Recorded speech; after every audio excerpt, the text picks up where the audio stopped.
All right. Ladies and gentlemen, welcome to Snap Material. That's right. It is May 2024. We are getting you ready for the upcoming season. We're going to be talking about the previous season. We've got a top 5 tonight and no battle just yet. It's coming. Don't worry. We're also going to talk about our unlocks and what we saw this season. Evan's got a little bit of a story that mirrors mine from last month. So this will be fun to talk about. But let's go ahead. We'll get into Thunderbolts. This is the previous season, released April 2nd, 2024. We'll kind of go down through the cards that released. We already gave you an idea of what we thought these cards were going to do. Some of the great combos we came up with, and whether they remained great remains to be seen. But we'll also talk about our interaction with those cards this season, or this past season. So first up on the docket, Baron Zemo, 3 cost, 5 power. On reveal, recruit the lowest cost card from your opponent's deck to your side of this location. So, Evan, did you get the season? I should ask first. I did get the season. I had just started messing around more with Cable, who's a card I'd used a lot, but maybe because they were changing his cost and his power a little bit, I didn't. I kind of came and went with how often I used him. Mm-hmm. But eventually, I was messing with some cards that depleted my opponent's deck, and I'm like, well, Baron Zemo would just fit in right perfectly with that. I learned we'll probably talk about that more when we get into the meta and stuff, but there's a name for that, and it's not spoken in reverent tones. It is not. It is not either. And I just about said it too, and I was like, you're right. I'm going to save it. Yeah, it is not.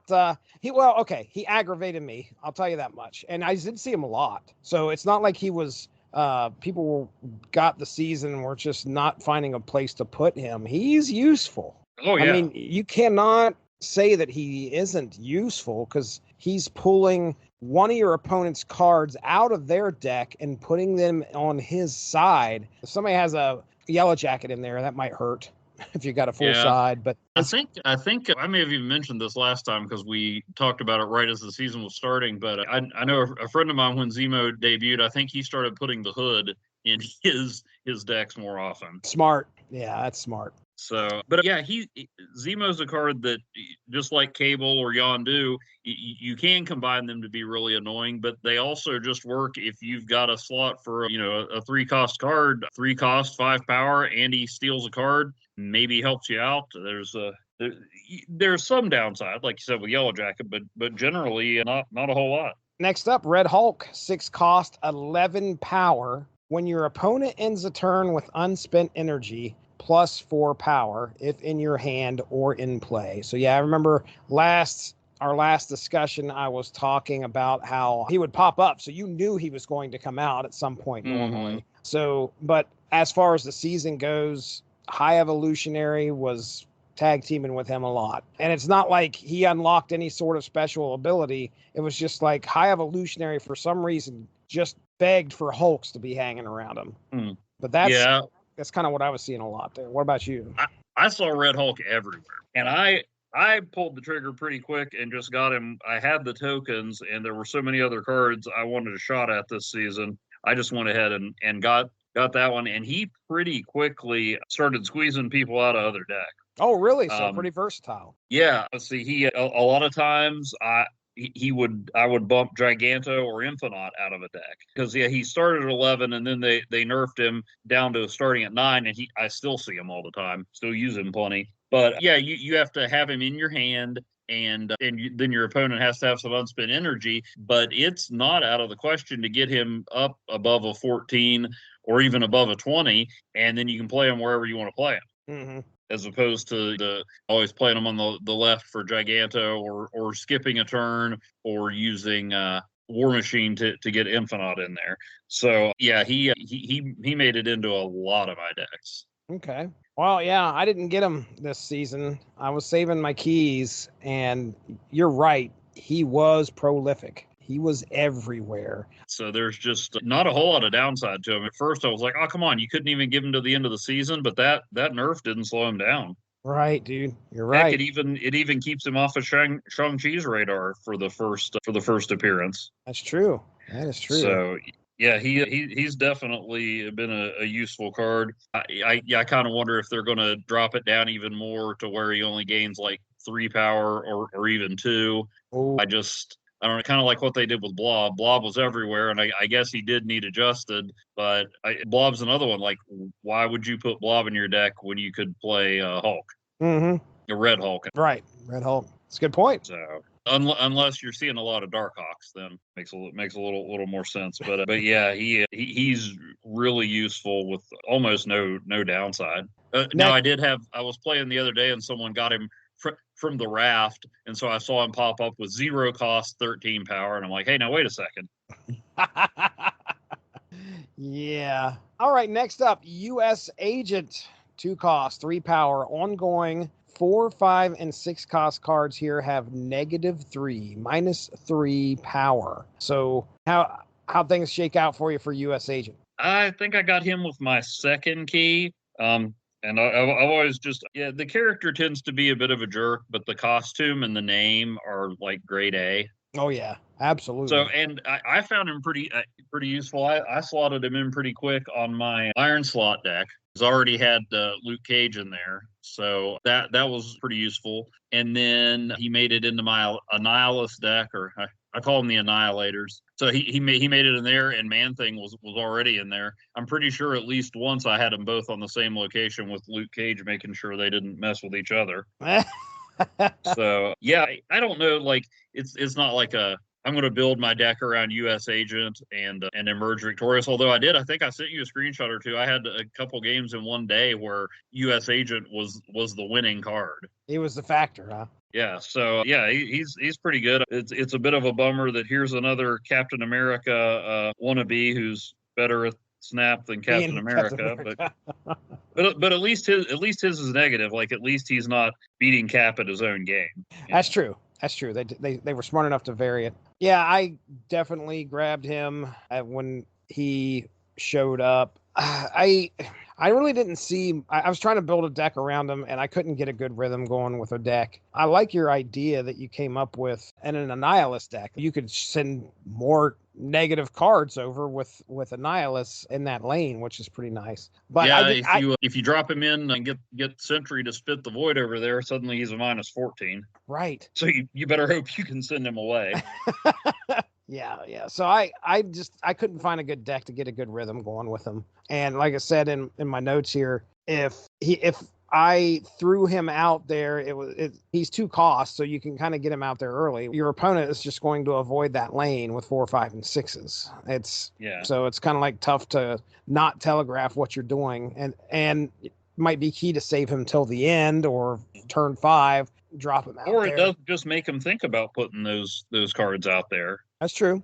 Get him away from there. Yep. Next up, Red Guardian, 3 cost, 3 power on reveal. Afflict the lowest power enemy card here with -2 power and remove its text. And this was another one I went for. And I will say, knock on wood, every single card that I went for this season, I got on first try. I didn't have to use more than one spotlight key if I was trying. You're not getting any exiles. Jesse, I'm telling you right now. Sitting there thinking the same thing. I'm really upset about that too. I'm really upset about that actually. But anyway, so Red Guardian, yeah, I got him. I used him quite a bit he was tag teaming with US Agent in one of my decks. I was just trying to like beat the crap out of other cards. I figure you were guerrilla marketing for the Thunderbolts movie. Oh, no, I was not. Someone at one point hit my sunspot, which is something that I said I was going to do with him. Sounds like a personal issue there. Right on my sunspot. I think I called that strategy out last time we were talking, and of course somebody hit mine and made him a 0-1, and he just sat there, and I was like, that is kind of rough on that one. Yeah, I've had Sunspot get hit by him. I'm trying to think who else. Yeah, I don't know why I wasn't as into him, but yeah, he's pretty effective. I may have used him on Jeff at one point and tried to render him useless. Man, I wish I could think of any other cards that really felt the impact. I still think that he's got an upside, and I think he can be used fairly effectively. You just got to hope your opponent's playing those certain cards. So yeah, well, if all else fails, he's still a -2 isn't a bad thing. So that's right. I've been hit by him a bunch, and he's not one that it's like, oh no, here's Red Guardian, I've lost the game. But he's a 3-cost card. He's pretty useful, and he does 2 things for the price of 1. I saw, this was recent, and I remember this. I saw somebody, they laid out the next card we're going to be talking about, White Widow. Threw the Widow's Kiss over into my lane and then laid out Red Guardian and hit Widow's Kiss with it, which then all of a sudden made it a -2 instead of a -4. So it was kind of funny because the ongoing ability went away, but it made it a -2. So there was no way to get rid of that negative. No, unless I had Luke Cage, which I believe I did. Luke Cage would balance that out, but yeah, same. We were kind of talking about. We'll talk about that with White Widow here in a second, but yeah. Anyway, that was Red Guardian. As much as I thought he was cool, I didn't play with him a whole lot. Just every once in a while, I threw him in there with US Agent, trying to smack some people. But yeah, let's talk about. They're more complementary cards, not ones you necessarily build around. Anything else on Red Guardian? No.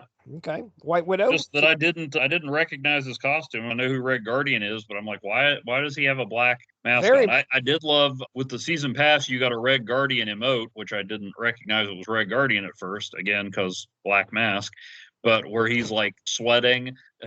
So that's good if you're waiting to see if you're actually gonna pull it out on that last turn. That's nice. Sad. All right, White Widow, 2 cost, 2 power. On reveal, add a Widow's Kiss to your opponent's side of this location. Widow's Kiss is a card that is ongoing, has -4 power. Disable this ability if your side of this location is full. So I think my notes were here. She was normally hanging out with Annihilus. And that's usually what I was seeing. She was pretty annoying. I've seen her pretty frequently, so it's not like she's a card that's not been used a whole lot. She's been used quite a bit. So I've seen all these cards pop up pretty regularly. Yeah, I did not spring for her. I left her where she was at. How about you? I took a shot at her, but didn't get her. I would like to, though. There's a deck that I got slaughtered by in Conquest and quickly attempted to replicate. I didn't take screenshots, so I was going by memory. I think I got 10 of the 12 cards. One of them I just didn't know what the other one was, and the other one was White Widow. Oh yeah.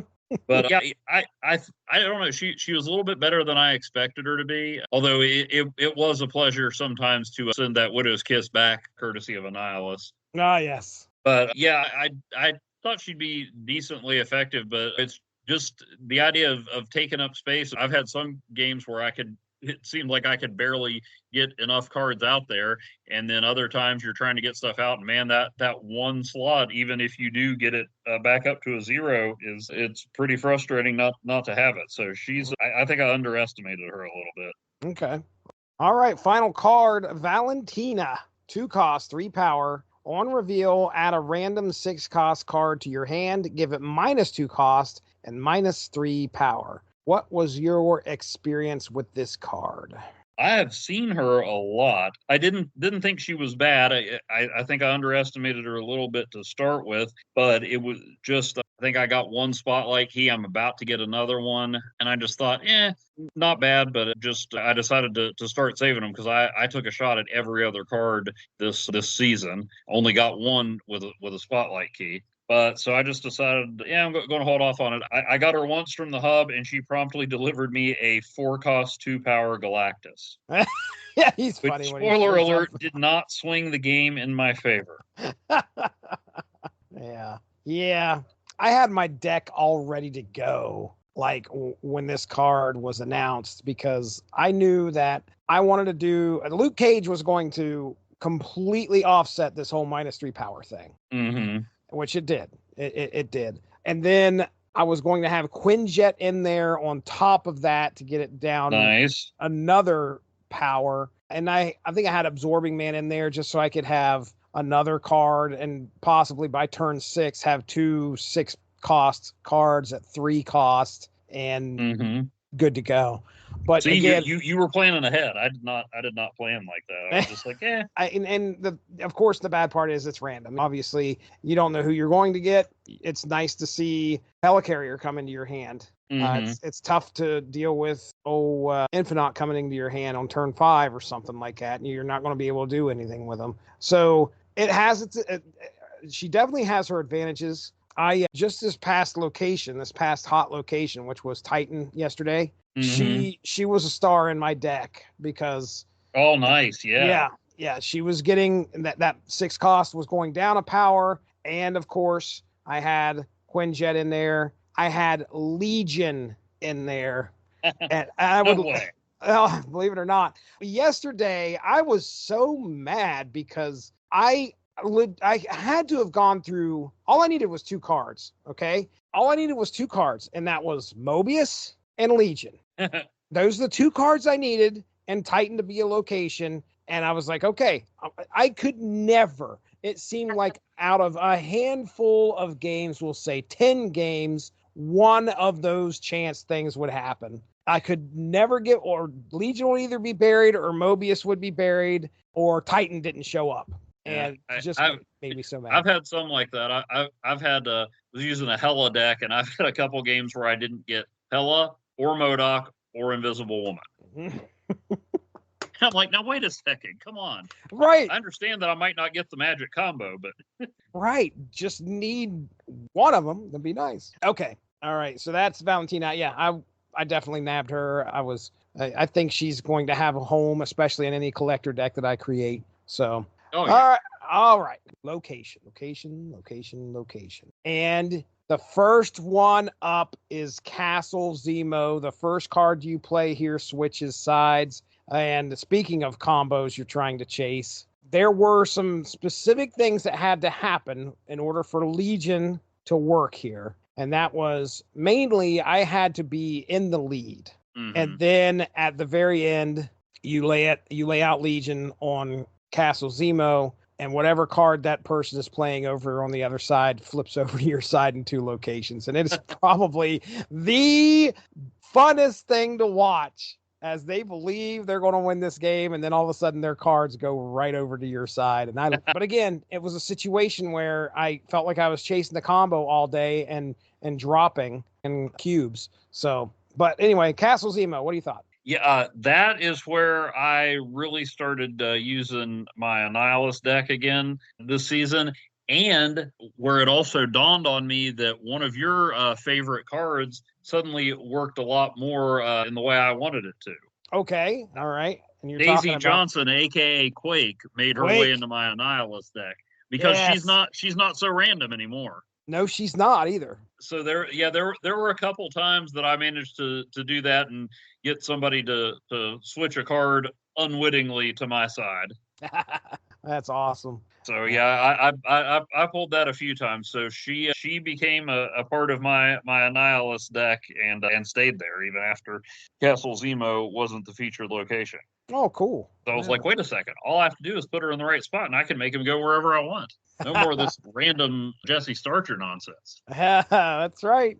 Oh, that's awesome. All right. Well, then after that was Thunderbolts Tower. After turn 5, give all cards here -2 power. And I don't think I even changed my notes on this because they pretty much stayed the same. But did I use the notes that I wrote last season? No, because the deck that I created according to, or let's see, last season, last discussion, I'm looking at it and I was like, I don't remember even putting Rogue or Debris in there, and those would have been awesome in Thunderbolts Tower.